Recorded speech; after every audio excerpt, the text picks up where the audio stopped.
Hello, good evening and welcome to the program. This is Daily Politics live on Trust TV, your hub for everything politics, policy and governance. My name is Abdullahi Ahmed. Welcome to the program. Tonight, we unpack the deepening crisis within Kano's ruling New Nigeria People's Party as suspensions have begun to rank up across the state following what the party says is an insubordination and also an attempt by the Secretary to the State Government, Abdullahi Babi, to cause disharmony within the party. And of course, this has sent shockwaves through the political landscape in Kano and beyond. The party's chairman, Hashim Dungurawa, pointed the alleged disloyalty, but behind the scenes, there is more at play. At the center of all, Governor Abba Kabir Yusuf and growing whispers of a campaign pushing him to break free from the shadow of his mentor, the former governor of Kano State, Rabiu Musa Kwankwaso. Is this a power struggle in disguise, and why has Kwankwaso remained silent over this growing disturbance within the NNPP? Well, join us to help dissect these developments in NNPP's factional National Publicity Secretary, Barrister Ladipo Johnson, is joining us via phone. He is live for us from Kano. Barrister, good evening and thank you so much for joining us on the program. Good evening. Thanks for having me. Right. Just to set the conversation in motion, let's have a listen to what the man at the center of this particular conversation, not the national leader of the NNPP, but the suspended Secretary to the State Government in Kano, Abdullahi Babi, on what he had to say about this whole controversy that has put him in the line of fire. His thoughts.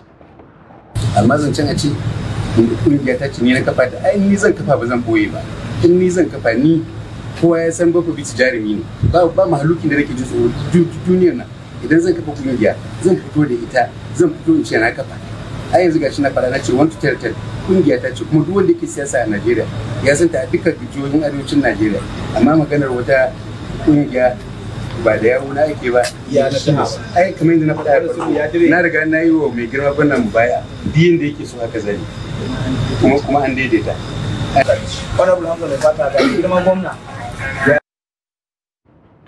All right, the embattled Secretary to the State Government in Kano, Abdullahi Babi, they're speaking in Hausa, saying, of course, he will take responsibility if at all there is any fact to the whole accusation that he is behind a group that is egging or perhaps calling for the Kano State Governor to distance himself from the shadow of the national leader of the NNPP, Rabiu Musa Kwankwaso. A quick reminder that we're going to speak to the National Publicity Secretary of the NNPP, Barrister Ladipo, who is joining us via phone from Kano. Barrister, good evening once again. Let's just get your take on what is going on with the NNPP, especially in Kano, which is the heart of the NNPP at the moment.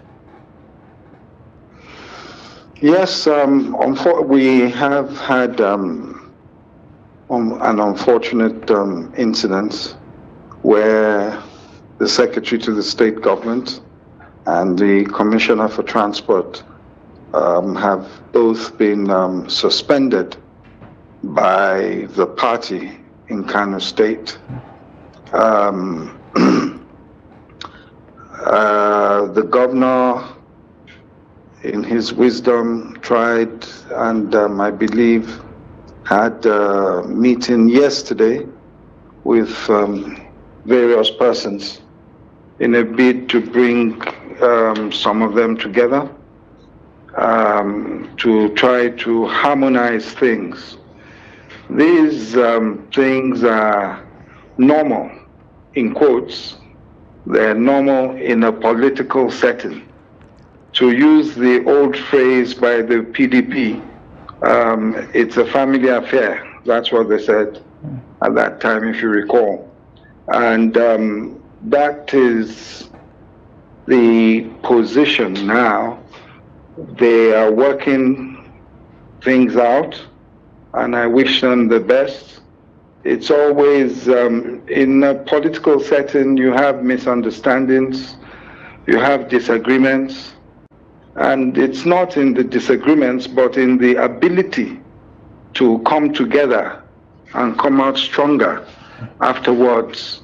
That is the important thing. Yeah, but Barrister, as we yes. like to commonly say in Nigeria, right, there is no smoke without fire. So where is the fire coming from? I didn't say. Yeah. Exactly. I didn't say there was no fire. Right. I said it is being doused in-house, that they had a meeting coming together with the governor, bringing different parties together in a bid to settle things. That's what I was saying. I wasn't saying there was nothing going on. I said, unfortunately, you have a situation, and it is normal at times where you have different people gathering together from different walks of life. You're bound to have disagreements, you're bound to have jostling for positions, things like that. And it isn't in the unfortunate incidents, but it is more in how you solve these problems, how you come together, and how you march forward stronger afterwards. That is the key to it for any political party. Right. You'll always have disagreements. Yeah. I mean, Barrister, I understand that it is your duty to spin, it is your duty to, paint a positive outlook of the situation. But away from the glass being half full, let's talk about the glass being half empty now, and talk about what the facts of the matter is, or are in this particular case. We just played the track of the Secretary to the State Government saying, listen, he has nothing to do with this group that is allegedly calling for the governor to stand on his own away from the shadow of Rabi Musa Kwankwaso. And we see the governor in that video smiling and perhaps trying to calm, the anxiety within the party there. So what are the facts of the matter here beyond just he said, she said? Well, I wouldn't know where the fire was lit or where it is burning. You understand? My job is not to know that. That is the job of the party chairman in Kano State, and they have taken a decision. They are following a process, and I assure you that things will be done properly and they would get to the bottom of it. However,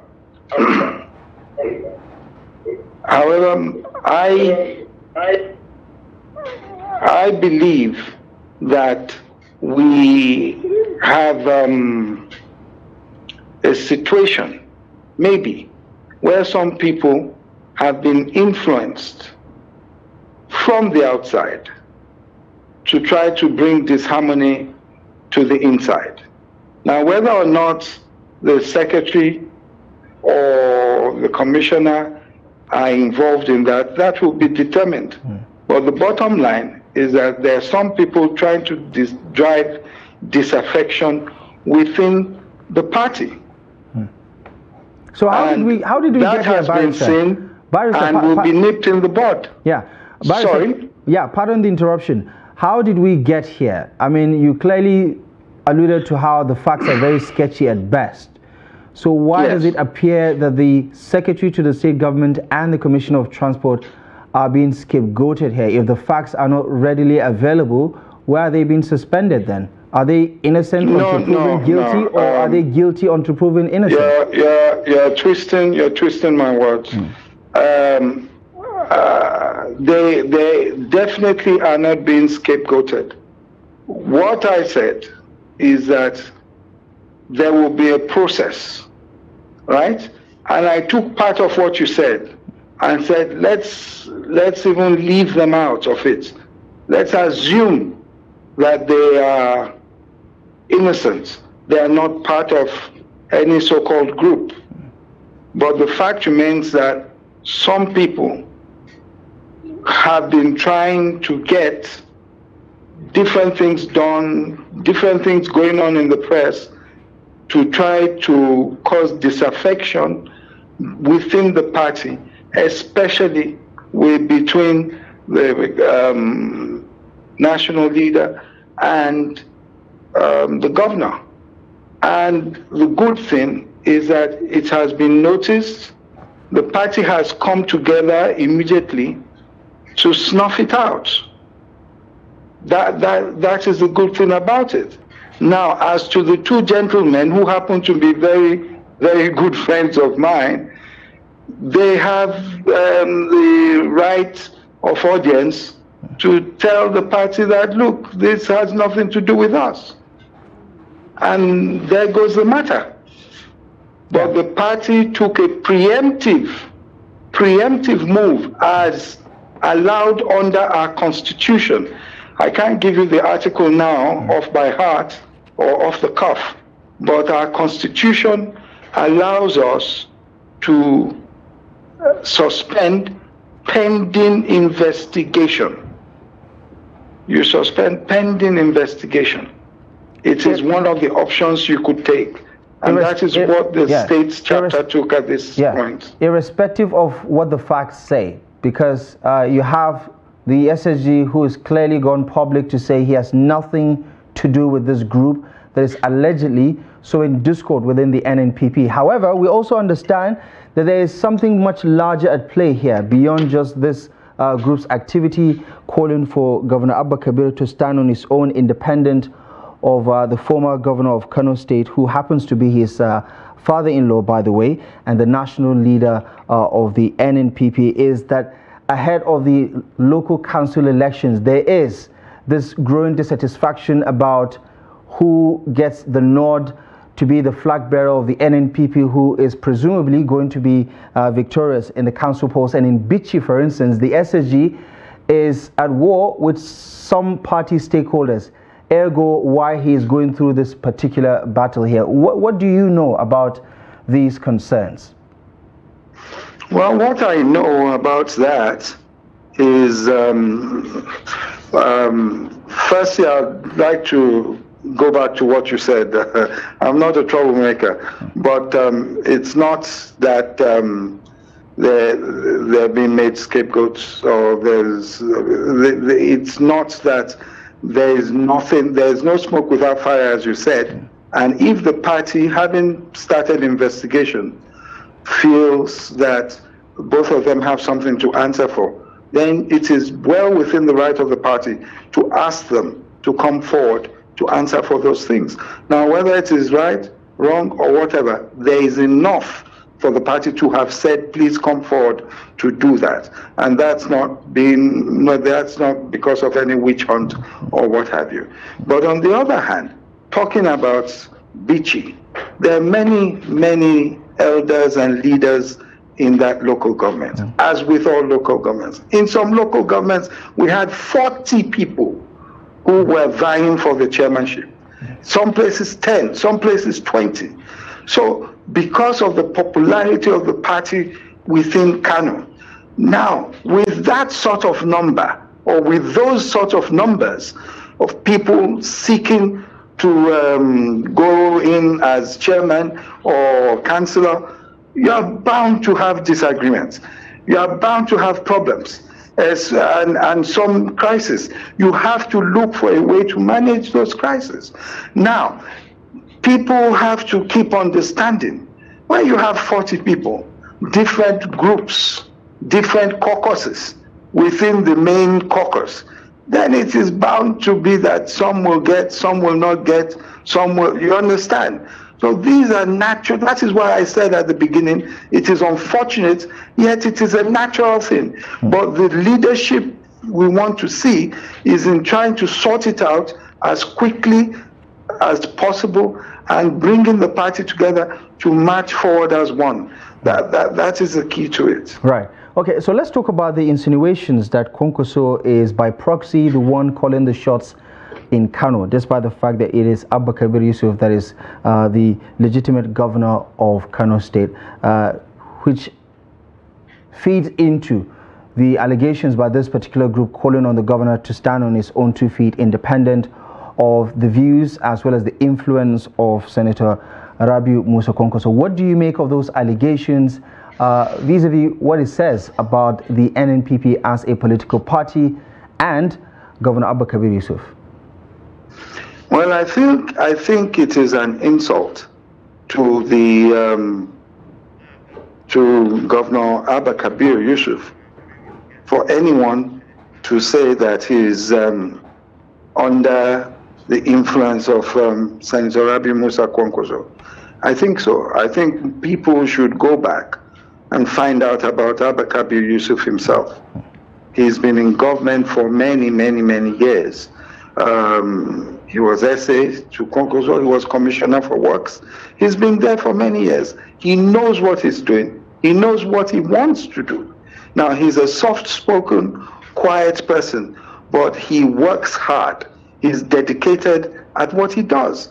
So I think those who know him will know that the fact that a person is a team player, sits down together, listens to ideas from various people.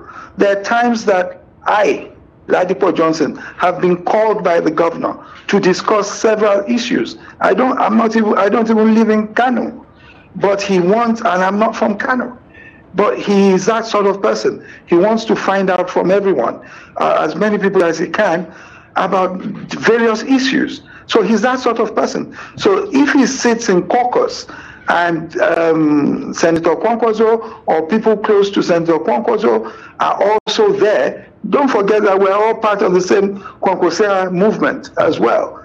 Then it is unfair to say that, oh, some people are controlling him or Senator Kwankwaso is controlling him. God forbid that we have a governor or a president that doesn't listen to people who are advising. God forbid. So that is one. I would rather want to paint a different picture. And my picture is this to you, sir. You painted yours to me. Mine is this. Actually, Barrister, I don't have an opinion. Barrister, just to correct an impression, I don't have an opinion about what is going on in Kano. No. I'm not saying it is your opinion. It's your job as a journalist. Yeah. You painted a picture. Yeah, I'm not. Don't misunderstand me. I'm not accusing you of anything. My picture is this. Picture the Labour Party and the crisis. Picture the PDP and the crisis that they have. Then picture the NNPP. First, through to the Supreme Court. Secondly, the emirship, or what have you. There is someone somewhere, there are some people somewhere who want to ensure that Kano is destabilized, Port Harcourt or Rivers is destabilized, moving ahead towards 2027. So don't think that it is Ladipo Johnson saying something outlandish, that there might be some people who feel, okay, we've been able to get these people, let's give them some money, start to cause trouble, go on radio, say that the governor is weak, say that he doesn't know what he's doing, say that Kwankwaso is controlling him. Let's try to break these people. That is why. That is the picture we believe in. Okay. That is the picture that we have seen, and that is why the party has moved swiftly to curb any lingering doubts or what have you. Okay. So that is the picture I'm painting to Nigerians. Yeah, Barrister, there are a lot of people who say that what the NNPP is going through, like most other political parties, is self-inflicted, managing its goodwill or its support, as well as the differences within the party itself. These are some of the self-inflicted injuries that the party has to deal with, which is the Nigerian story of most political parties, if we're being honest. But let's also talk about this particular picture. I want to show you a picture from Niger State that emerged online over the past 24 hours, showing some supporters of the NNPP burning the red cap, which has become synonymous with the Kwankwaso movement. And I just want to get your thoughts regarding why Kwankwaso is such a polarizing figure within the NNPP today. We've seen so many groups over the past couple of months come out, suspend him, deny that he's the national leader of the NNPP and so on and so forth. Why is your national leader such a polarizing figure? Thank you very much. The national leader is not a polarizing figure. On the contrary, he is a figure that unites most of us around the country. Now, those who were in Niger State dancing, maybe around a bonfire, led by Agbo Gilbert Major, who was the former Publicity Secretary, the position I hold now, National Publicity Secretary of the party, are people who have been expelled from the party. Agbo Major, Dr. Anebunam, and many others have been expelled, sir, from the party. In the Federal High Court, unfortunately, I'm speaking to you by phone, so I cannot access the case number now. In a suit by Honorable Justice Mwete of the Federal High Court, Abuja, sometime in 2023, he listed their names and told them, they were the plaintiffs, he listed their names and told them that you are no longer members of the party. So these people are not members of the party. Every day, not every day, I mean, they've done different, it's the same, virtually the same group, different things. Just today, sir, one of them, the so-called National Secretary of an NNPP that doesn't exist, went to court in Ogun State to try to stop people for the local government elections there. His case was thrown out today in Ogun State. They have had about 6 to 7 cases thrown out. All you need to do, I said this on a program yesterday, sir, all the press need to do is go to the INEC portal, Google the NNPP, look at all the parties. You will see the logo, which is this new red and white logo depicting education. You will see the national chairman's name, which is Dr. Ajuji Ahmed. It is simple. There is no faction, nothing like that. They're no longer members of the party. Okay. So we have about 3-4 decisions, court decisions. Right. So, but what does that say about the NNPP? I mean, you've been in one... What it says about the NNPP is that in the Nigerian context, some people are beginning to take the NNPP seriously in the Nigerian context. Because once they begin to take you seriously, they begin to send people into your party, sponsor people to cause mayhem, to cause trouble. It is something we're used to. Those in charge, we know their playbook. I'm from Lagos. I know the playbook. It happened many a times to the PDP in Lagos. So it's something that is happening. And thank God, as it comes, as it rears its head in the NNPP, we snuff it out immediately. We do not let it fester.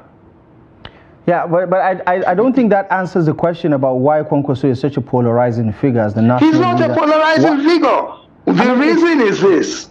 Kwankwaso came into the party in 2022. They came in with a majority of the party. Right. I will not deny that I'm a member of the Kwankwaso movement. Everyone knows that. We came into the party, we had the election, and then all of a sudden, things started to go funny. And these problems started between two people, two members of the National Working Committee, who were both from what you would call the old NNPP, and were where we are today. That a lot of them have had to leave the party, yet we're concentrating and growing the party. Now, Kwankwaso is not a polarizing figure. He is a strong leader, dependable leader, and he's a go-getter. He's driving and working hard towards what he believes in. Right. Okay. Some people tell us, sorry if I have a few seconds, some people say that, Ladipo, this your red and white cap, you know, it is something else. And I say, no, don't tell me that. Because I know some people who tried to institutionalize the South-South cap. It didn't work. Some people had the Awolowo cap. But the red cap is there, it's growing. And people are now buying it from the market and burning it symbolically. But you see, good publicity, bad publicity, all is publicity. That is the important thing. I keep telling them. Yeah, but beyond the optics, Barrister, people are talking about how the Concosia movement is trying to take over the structure of the NNPP, because like you did say, the old guard who were running the affairs of the NNPP before the 2023 general elections would say that the Concosia movement, while it has made the NNPP popular, it is trying to virtually take over the affairs of the party as if the Concosia movement is the NNPP. Where's the demarcation there between this movement that is rallying behind the former governor and former minister and the instrumentality of the NNPP as a political party? Well, the bottom line is this. You have a party, people join from different walks of life. We had the NNPP, and we had the Concosia movement coming in. We had the TNM coming in. We had some other minor groups coming in as well. It is a democracy. Those who have come in, if a particular segment of that are in the majority and they caucus together, and then the majority, the whole majority of the positions of the party in the party, then they are leading the party. It's a democracy. People come and say, oh, I have a friend who said to me, you people are bad, you and Kwankwaso, that you came and you chased away the landlord. And I said to them, look, picture it this way. You and I form a company. After a while, we say we want to take it to the stock market, make it a PLC. Can we control and stop Dangote from buying shares? That is the answer. Yeah, but you're more than just... It is a political party. Yeah. It's been put out there. People can join. People are joining every day. As I speak to you, over 1,000 people joined yesterday or the day before yesterday in Kano. Today, again this afternoon, there were several hundreds of people at Kwankwaso's residence that came in from the APC again. Today, people are joining. Right. So if those people, for instance, form majority in a particular local government, are we going to say to our members there that, oh, you have been here before, those who are working harder, who are more, shouldn't hold positions? We cannot say that. Okay. All right. As much as I'd like to, double down further on some of those points, like people say you do not have the certification of the NNPP, the registration documents and everything still lies with the old guard. The Concosia movement have managed to sideline or marginalize or attempting to push out of the party, and that is why the goodwill that the NNPP has as the fourth largest party in Nigeria is waning. But we're going to have to anchor the conversation. No, I don't. I disagree with you. The goodwill is not waning. I'm not saying you're putting a curse over us, but I disagree with you vehemently. The goodwill of the party is not waning. The party is growing. Your national leader recently, Barrister, your national leader recently offered to be the vice presidential candidate or running mate. Of, did he? My question to you, sir, is did he? Did he? He did. Did you actually hear him say that? Of course. Do you understand? What context? When you see, that is the thing. When someone says he's not opposed, when someone says he's not opposed to being a running mate, hang on. When someone says he's not opposed, do you understand? Does that mean he doesn't want to run as president? But that doesn't also mean that he's not willing. You see, that's the problem. Nigerians make too many assumptions. You make too many assumptions. The man, even if he now said that, does that mean the party is winning? Okay. It doesn't mean the party is winning. Okay. If you are saying that, look, let's look at what is going on with the lack of confidence people have in the security services, people have in INEC, etc., etc. All opposition parties, it will be better for you to come together. Let's face this APC. Okay. If people are saying that, if he says that, oh, he doesn't believe in that, he's going all the way, you say that He doesn't want, he's working for Bola Tinubu. Okay. Now, if he says that, he's willing to look at that, you say it's because his party is winning. I'm afraid, Barrister, I think we're going to have to wrap things up because we are running out of time. But of course, I do appreciate your insight and your take on this particular development. I believe we're going to have a lot more time to unpack some of these developments as they continue to unfold. But for now, Barrister Ladipo Johnson, National Publicity Secretary of the NNPP, thank you most kindly for joining the conversation on Daily Politics tonight.